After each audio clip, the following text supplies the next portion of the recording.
Pemirsa, laga PSM Makassar kontra Persib Bandung ditunda. PT Liga Indonesia baru menjelaskan pertandingan tersebut ditunda karena banyak pemain Persib yang terpapar COVID-19.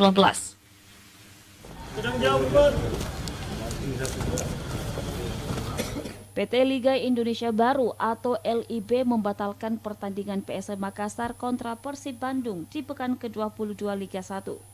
Laga yang sedianya digelar di Stadion Kapten Iwayan Dipta, Bali pada Rabu malam tersebut ditunda karena alasan COVID-19. Berdasarkan hasil rapat darurat yang dilakukan, Persib tidak memenuhi kuota pemain untuk pertandingan sehingga laga ditunda. Banyak pemain Persib Bandung yang dilaporkan terpapar COVID-19 dan untuk itu PT LIB akan menjadwalkan ulang laga PSM Makassar melawan Persib Bandung.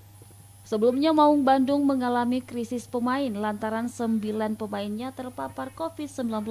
Sementara 1 punggawa PSM juga positif corona. Wahyu Syaputra, Selebes TV.